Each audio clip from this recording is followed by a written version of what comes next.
This is going to be such an exciting day for you all. This is the day you start to learn Teeline, and it's going to be life-changing, really, absolutely life-changing, because from now on, even after this one lesson, you're going to be able to write most words in Teeline. So you might think, why do we need a number of lessons? The reason is because as we progress, we write less and less and less. But in our lessons, we're never going to show you an outline that will one day change. We're always going to show you something that will remain the same. Therefore, the language isn't going to be too extensive right at the beginning because, for example, today, I'm only going to show you the first half of the alphabet, second half to come. So what happens today? We meet Mr., Miss or Ms. Teeline, the best relationship of your life. We're going to meet a whole new family, and lots of the family we're going to actually give names, and we're going to tell stories about them as we go on. Not for every lesson, but for a lot of lessons. So hopefully it will be entertaining too. So what we need is we need a shorthand notepad like this, one with a spiral at the top. And the reason for this is because if you're going to be a journalist, or if you are a journalist and you're taking notes, you need to balance your pad on your hand. You need to push it into your back pocket while you run for the next story.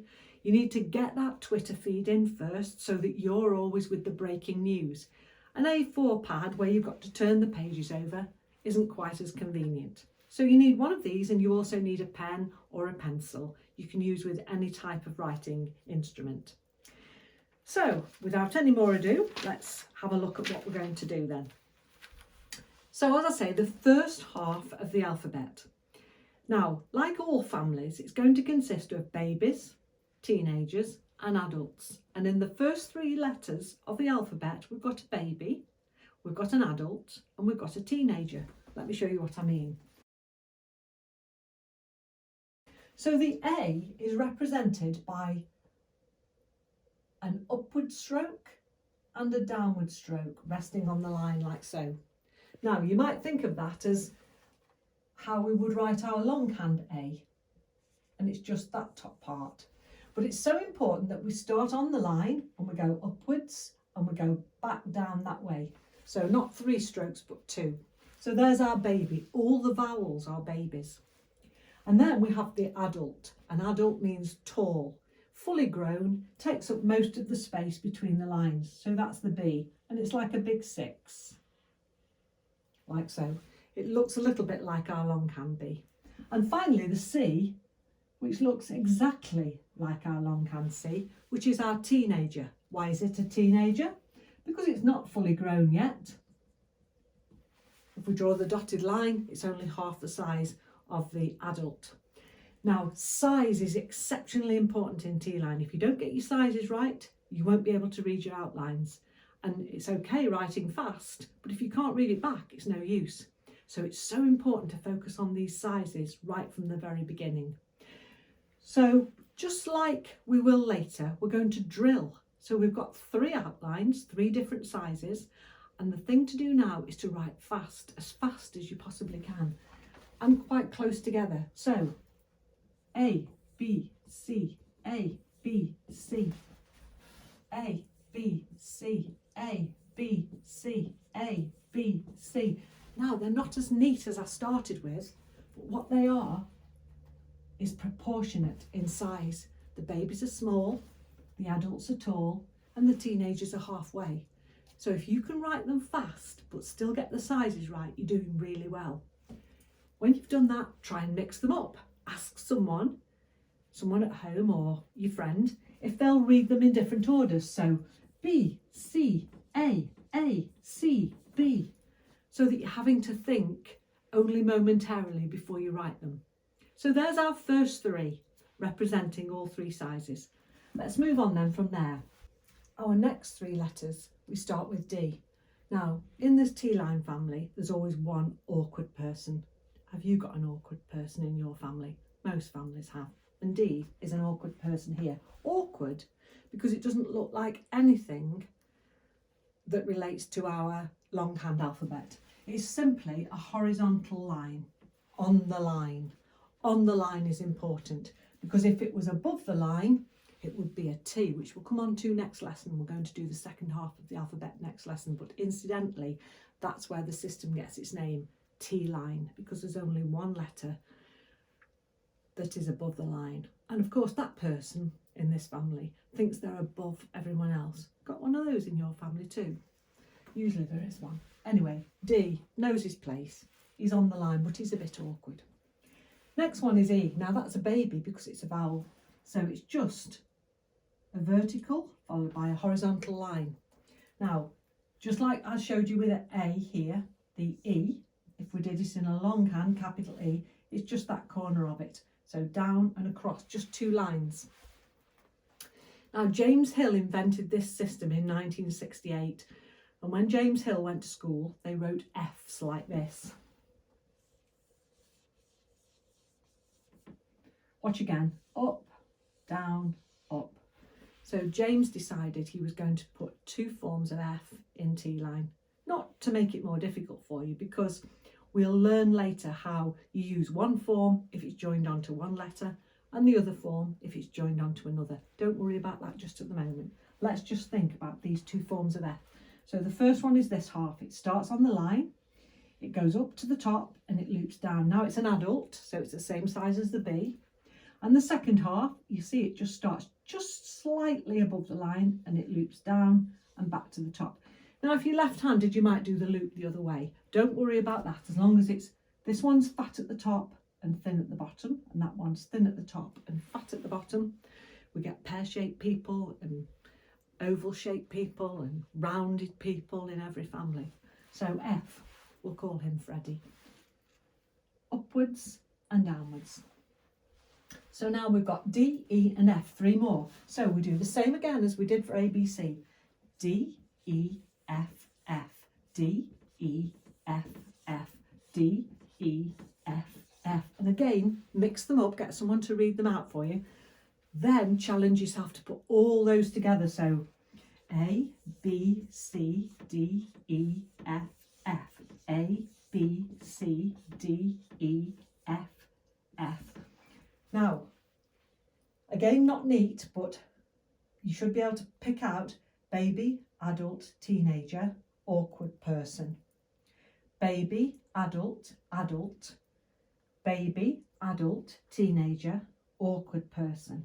Baby, adult, adult. The adults because they're as tall as the B. So now we're nearly there. We're nearly there. If you're already getting despondent, don't switch off, because you're building a house for you and Miss or Ms. T-line. And when we build a house, the first three lessons are going to be a bit tough because we've got to dig down first before we build up. We're going to dig down to put the foundations in. And that's a bit boring sometimes, and you don't feel you're making much progress. But if those foundations are solid, then your house will go up so fast and it will be so exciting. So just stick with us. So we've got as far as F. Next one is G. Now, any letter that cuts the line in longhand also cuts the line or goes through the line in T-line. So the G starts here, it's rounded at the top and it tails off at the bottom. So if I was doing a longhand G, it would look something like that. So there's the tail letter. We go round here and tails off at the bottom. So it looks like so, G. Next one is H. That's an adult, of course. Even though it's through the line, it's an adult. H, longhand H would be down and round. We're only going to use this part, the down part. So adult, straight down. I is a baby. Now, if you were marking your own work and giving yourself all ticks, which hopefully you will be able to do at the end of this, your tick would be this, wouldn't it? Just a little tick. Well, it's like that. It's sloped. Both halves slope down and up. Don't write it slowly. Flick it. That's a little I. And it actually says the word I or I. It says both of them. Next one is J. That's just a J that cuts the line. It doesn't have the dot on the top, just the J, how we would do it in longhand. Now I've run out of board, so I'm going to clean it off. I'm going to summarise what we've done so far because we're nearly there halfway through.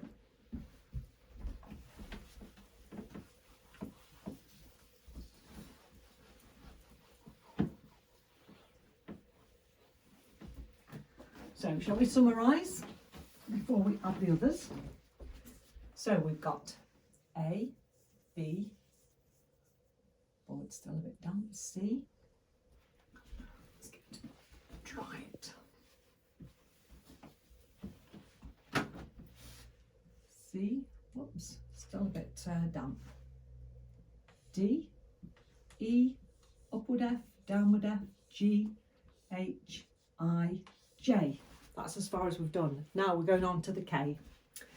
So when we did H, we used that part of the H. We can't use that again because that's already H. So we're going to use this bit, what we used to call when I went to school the kicking cur. So we go across and down. Now don't do this because it might look like an I that's gone wrong. So if you put a vertical line all the way down, the top and bottom parts of the K should touch it. So it's down, down. That's a teenager. It's not as tall as a normal letter. Next one is L. Just like F, it's got two forms. What I call curly L, bracketed L. Why? Not to confuse us, but because we use one when we're joining it onto some letters and the other when we're joining it onto others. Don't be concerned about that for the time being. It will all be explained later. And now we're going to the last one, M. So if I was doing a longhand M, I would do that. The shorthand M is like a molehill. It's like that. Now, what we're going to call these horizontal strokes, they're as tall, if I stood that on end, it's as tall as the L. I'm going to call it a lazy teenager. Because later when we're positioning our strokes, I'll be able to say, you can send that lazy teenager up to bed. In other words, it can go up on the T line so that the adult stroke that's perhaps joined onto it can go in its correct position. I'm not going to give you an example at the moment. We've got to learn all these consonants first and then we'll go on to the word examples. So let's summarise the whole of the first half of the alphabet along this line. So A, B, C, D, E, upward F, downward F, G, H, I, J, K, curly L, bracketed L, M. That was too fast for you, I know, but you can play this over and over. And what you'll be able to do is print out the handout which is attached to this lesson, put it somewhere where you're going to be looking at it all the while, like next to your bed. And when I was learning this, I would wake up in the middle of the night going through the alphabet and think, what was the two L's again? And I would have to get up in the middle of the night and have a look. Now that's when you know that T-line is under your skin, just like the way you would wake up in the middle of the night thinking about a new love, because this is your new love. Now, you practice these as often as you can, get someone at home to mix them up for you, and then you'll be ready to move on to the second half of the alphabet. I'm going to clean the board again, and I'm now going to talk about how we're going to write words in T-line. So you can imagine that if we wrote every letter as we do in longhand, there would be absolutely no point whatsoever in having shorthand. It would be just as long as writing the longhand. So we have to, what we call, skeletonize a word. In other words, we have to take out all the letters that we don't need for word recognition. So if I was to write this,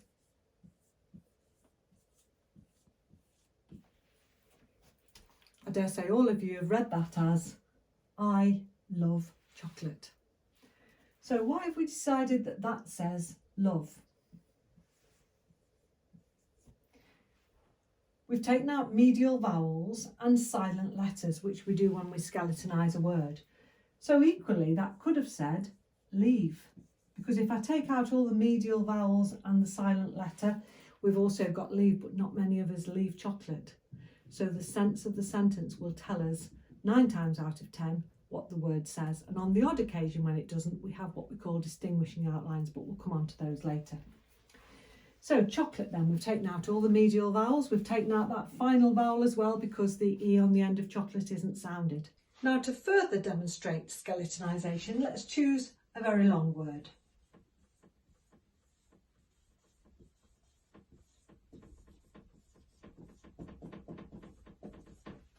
So this word accommodation, let's get rid of the second double consonant, the C and the M. Let's get rid of all the medial vowels. But we're not going to delete this initial vowel because it's sounded. So in a word where there is an initial vowel that's sounded, we need to retain it. If we didn't, we'd think we were reading back a word that begins with C. It's the same. I'm not going to show you, by the way, how we write accommodation at the moment, because it's one of those words that we could write today, but that will change as we progress. And I did make you that promise that we won't show you anything that is going to change or shorten as we progress.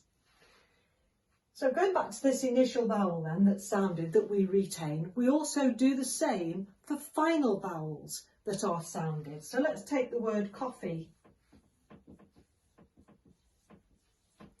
We take out the medial vowels, we take out one of the double consonants, so the F, and we're left with the C, the F, and we need to keep that E because it's a final vowel and it's sounded. So let's see if we can write the word coffee. We do the C, and now we've got two forms of F. Let's try first of all the upward F and then the E. And now let's do it again, and this time let's try the downward F. So C, downward F and E. I think you will agree with me that the second one is the better outline because it's clearer. In this one, the loop of the F sort of interferes with the curve of the C. However, I must stress that both of them are absolutely correct. So that's why we have two forms of F, and that's the reason why we sometimes have alternatives. But it's almost impossible to write a word or an outline that's incorrect in Teeline. Going back to skeletonizing then, we've taken out the medial vowels, we've taken out the final vowels if they're not sounded, we've taken out the double consonants. Now, what else do we do in order to skeletonize a word before we write it? Let's take a word like luck, or any word in fact that's got a C and a K. Whilst Teeline is not phonetic, there are a few exceptions, and where there's a C and a K coming together, we don't need to write both. So we're going to get rid of the medial vowel, of course, but then we're going to retain the C and get rid of the K because we don't need both sounds. Why the C? Because the C is faster to write than the angle of the K, which is very fractionally slower. We're talking about fractions of a second when we're writing shorthand, so anything for speed. So we're going to use the C. So again, just the same way we had two forms of F, we've also got two forms of L. Let's have a look at what this outline would look like with the bracketed L and C. Now let's have a look what it would look like with the curly L and C, or curly L and C. Can you see with this one, I had to come back on myself in order to make the C upright. And on this one, I had to write the C on its side. And so for that reason, the bracketed L is the best of those three outlines. It's the clearest and it's the easiest to write. So let's have a look at other ways we can skeletonize a word. Well, Teeline is not a phonetic system of shorthand, but there are one or two exceptions. So, for example, we use an F for GH. So if I wanted to write cough, we can take out the medial vowels, and instead of putting the GH, we'll put an F. So cough would be CF. And again, I've used the downward F. Could have used the upward F. Another example, we've not done P yet because that's in the second half of the alphabet, but photo. We use an F instead of PH if it says F. So we take out the medial vowel, we keep that final O because it's a finally sounded vowel.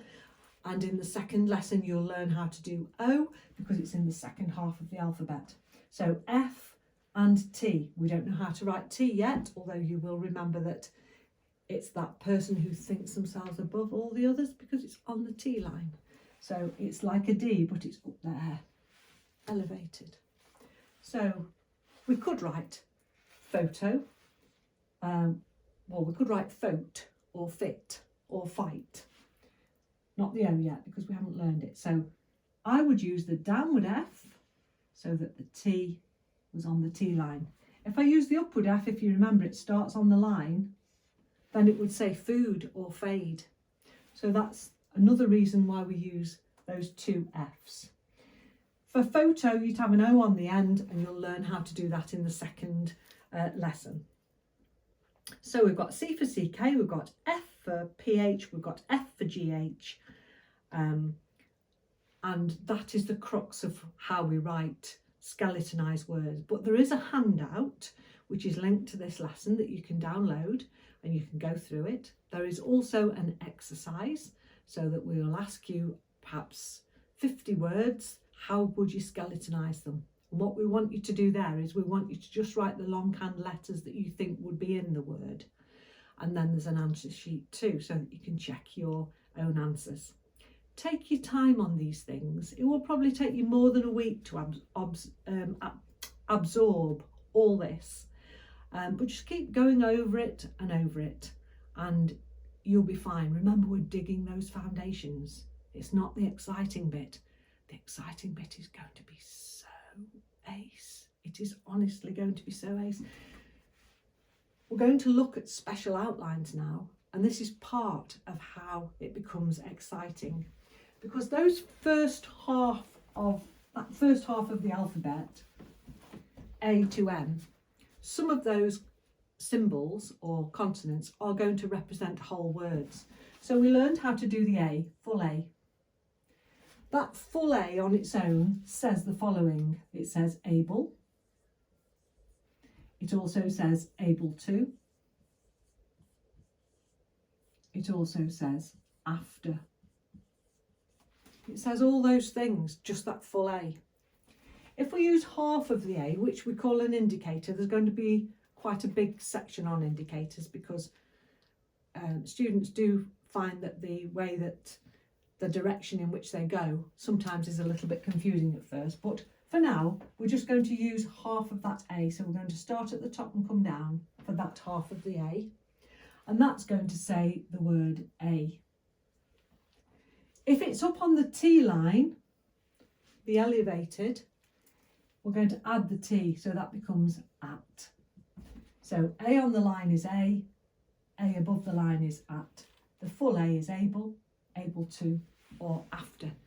So there's a list of these to learn. Again, those foundations, my back's breaking, I don't know about yours, but we've just got to plough through all this cement to get this in before we start building speed.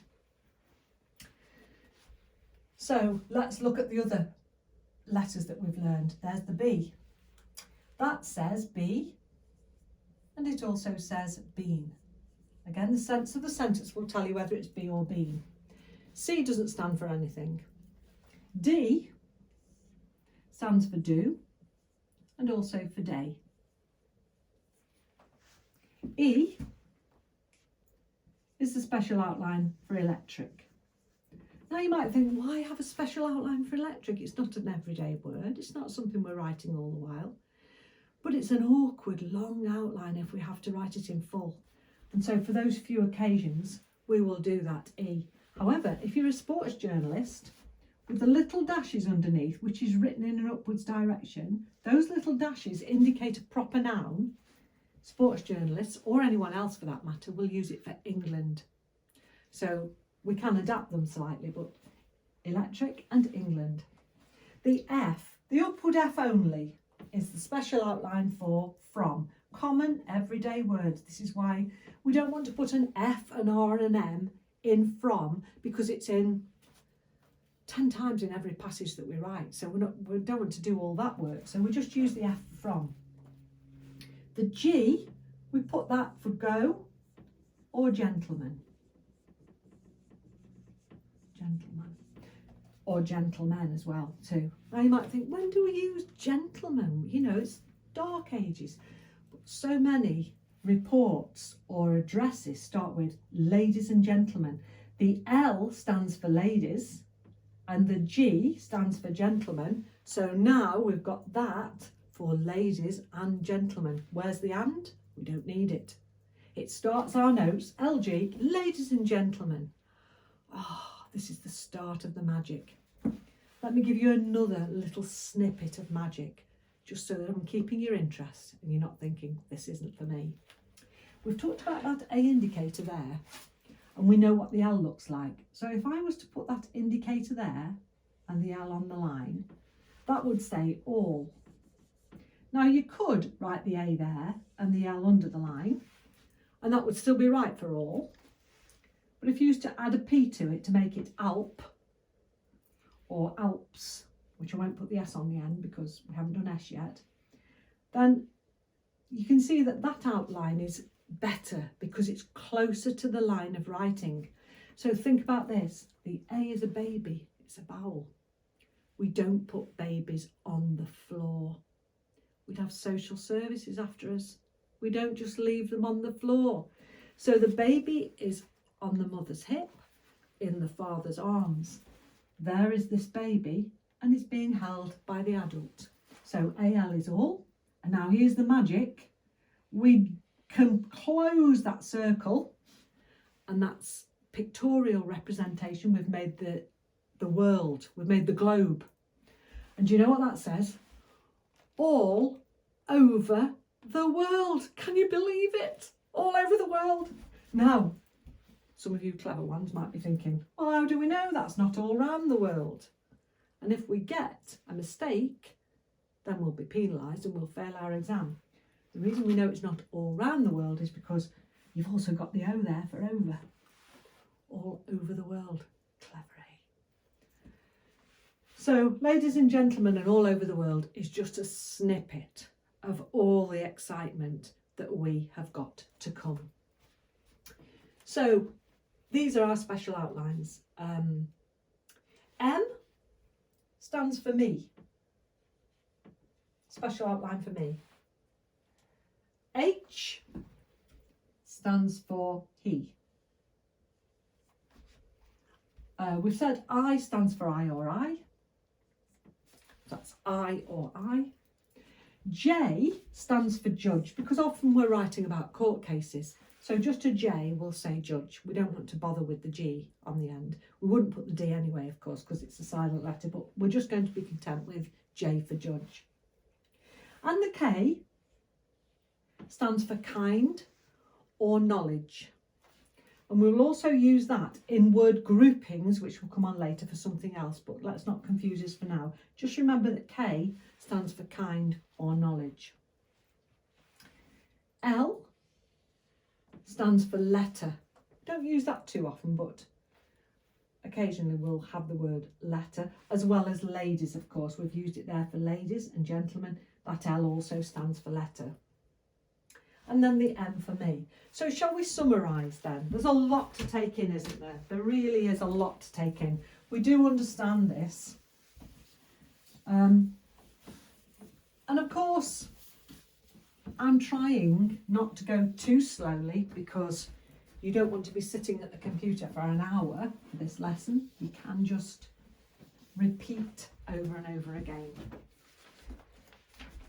So summarising so far, we've got the A, the B, the C, the D, the E, the upward F, the downward F, the G, which cuts the line, the H, which is the stem of a longhand H, the I, the J, the K, the curly L, the bracketed L, and finally the M. Standing for able, able to or after, or when it's an indicator, standing for A when it's on the line and at when it's above the line. B stands for be, also stands for been as a special outline, be or been. C doesn't stand for anything, that's the easiest to remember because it's also the same as our longhand C. D stands for do or day. E stands for electric, or if it's got those little dashes underneath, can stand for England. F stands for from. G stands for go or gentleman. H stands for he. I stands for I or I. J stands for judge. K stands for kind or knowledge. L stands for letter or ladies, and M stands for me. Now, copy them all down, test yourself, and then play this little bit back and see if you've got them all right.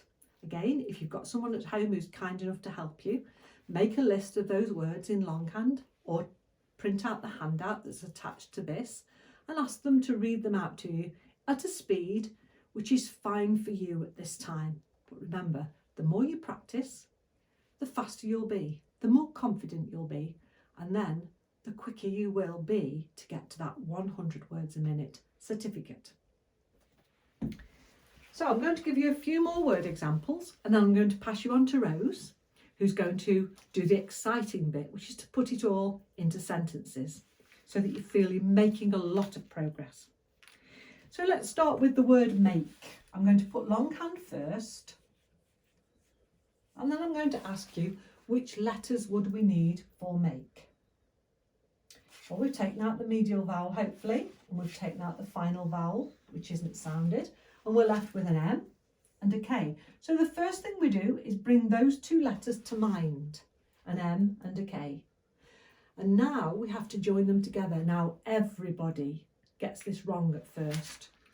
So if you're getting it wrong, don't worry, you're the same as everybody else. A lot of people want to sit them both on the line, which is an impossibility.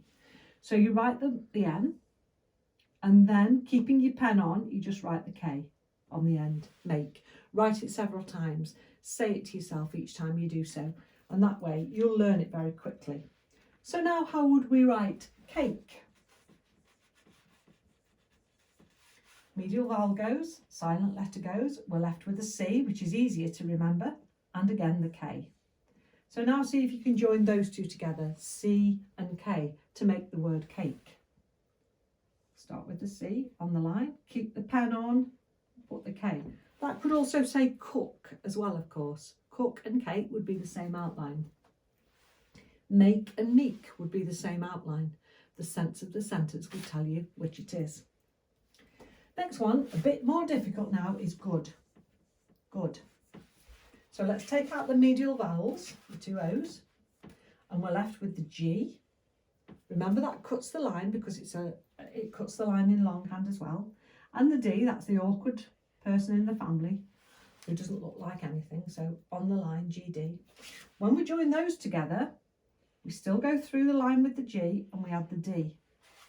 Now I've also told you that that horizontal stroke, if it was above the line, would be the T. Remember, the elevated person. So that, we now know, could say get or it could say good. So T or D, get, good. Again, you'd have to rely on the sentence to tell you which it is. There's no alternative, you've got to join it to the G regardless. Next one is deal. Now this starts with the D and we know the D is on the line. And then we've got a choice of either the curly L or the curved L. So let's start with the D on the line, and then the curly L, the D on the line, and then the bracketed L. Which is better? Either, because there's nothing to join on. So it doesn't matter which L we use, the curly one or the bracketed one. But if we've got another letter to join on, then we would have to consider which would make the better outline, but both of them would be correct. We're now going to write some short sentences, which hopefully you're really excited about. Now, before we do, I would like to introduce you to the word the. So remember, the T is elevated and we add the H on. So we have T and then H. This would say the. Now, when the is joined onto another word, it's represented by just the H. And this happens very often. I'm sure you can appreciate how often the word the comes up again and again. So examples, we have at the. Hopefully you can remember the special outline for at. Just give yourself a second to think. So we have a indicator and then we have the H of the, at the. Another example would be from the. So can you think of a special outline for from? An upwards F. So we have from and we have the H of the. Now you'll notice this H for the is slanting slightly. It's just the way that my hands go when I write. So we have from the. Another example is be the. So remember, B is just the letter B, special outline, And from there, we have the H of the, which should be straight. So we have at the, we have from the, and we have be there. So grab your notepad and let's get ready. Okay, sentence 1.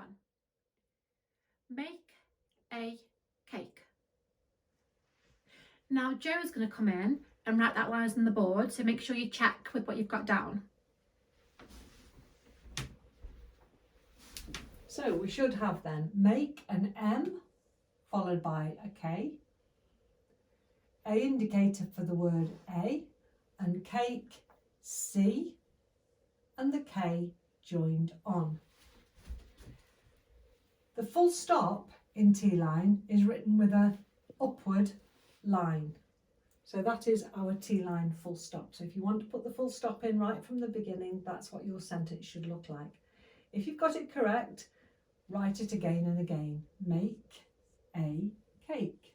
Make a cake. Let's now move on to sentence 2. It's slightly longer, but only by one word. Okay, sentence 2. Are you ready? He made a cake. Now Joe's going to come in again and pop the notes on the board for us to just check back. So you should have an H for he, special outline for he. Made, this time not make but made, so the D on the line, made, and then a cake. He made a cake, full stop. Practice again and again. He made a cake.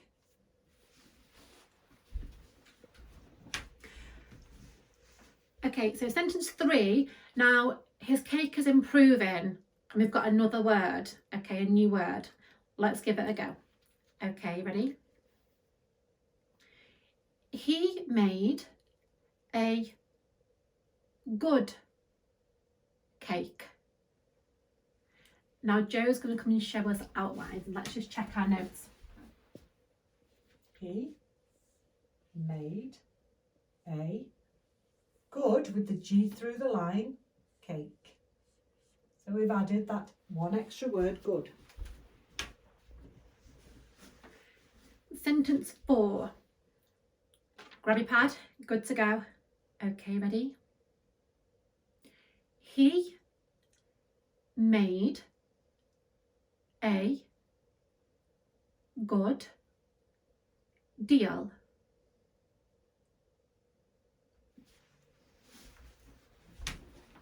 So he made a good deal, with the D starting on the line and then either the bracketed or the curly L, full stop. Okay, sentence 5, final sentence and the longest one yet. Now I'm going to ask you a question. Can you remember how to write ladies and gentlemen? If so, this will give you a head start. Okay, so let's get ready. Sentence 5. Ladies and gentlemen, let me be the judge at the game.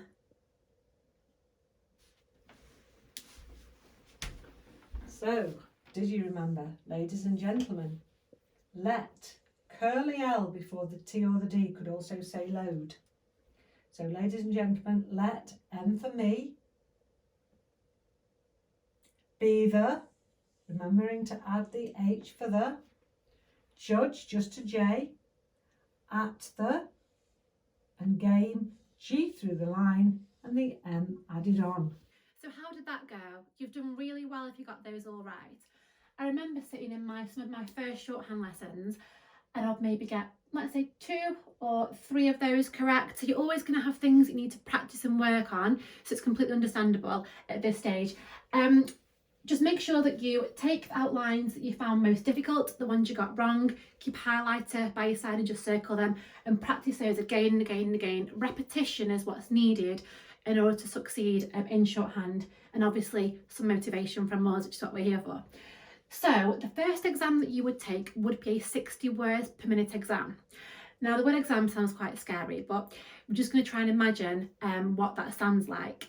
So what I'm going to do now is read each sentence one after the other, which gives us 5 sentences in total, at 60 words per minute. Now, if you get, let's say, 2 of these sentences down, that's amazing. You can finish this lesson today feeling really proud of yourself. Okay, anything else is a bonus. So grab your notepad, get a big swig of your coffee if that's what you need. It's often what I used to use to get myself raring to go. Let's give it a go. So we're going to have these sentences, one after another, at 60 words per minute. So we're aiming high. Okay, ready? Make a cake. He made a cake. He made a good cake. He made a good deal. Ladies and gentlemen, let me be the judge at the game.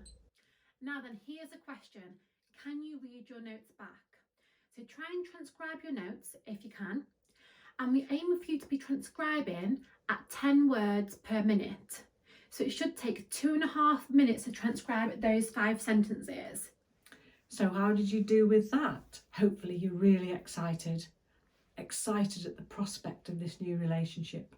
But if you're not, by any chance, and you're thinking, I don't think I can do this, don't ditch the person on date 1. Make another date, give them another chance, because by the end of the next lesson, I promise that you'll be able to write any word in the English language in Teeline, albeit a longer way than you would eventually be able to write, but any word. And let's finish with this focus. Remember that grouping that I showed to you all over the world, where we did the A and the L, and that says all. And then we closed it up, pictorial representation to make the globe, and that says all over the world. Let's see how fast you can write that in 10 seconds. Got my watch. Ready? Go.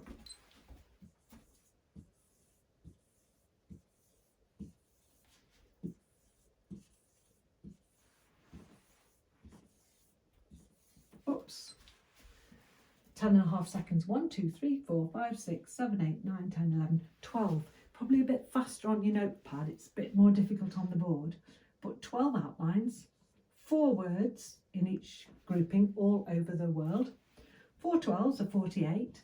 6 10 seconds in a minute. 6 8s are 48. 6 4s are 24. 28. It's lesson 1 and you have written 288 words a minute. Let's say you've only written it 10 times. Times 4 is 40.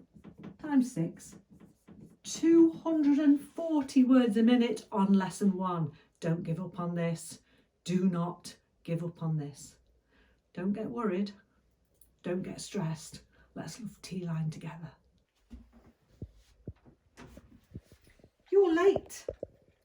You are late. You're going to have to go through all the lesson again next week. And next week, please remember your student badge.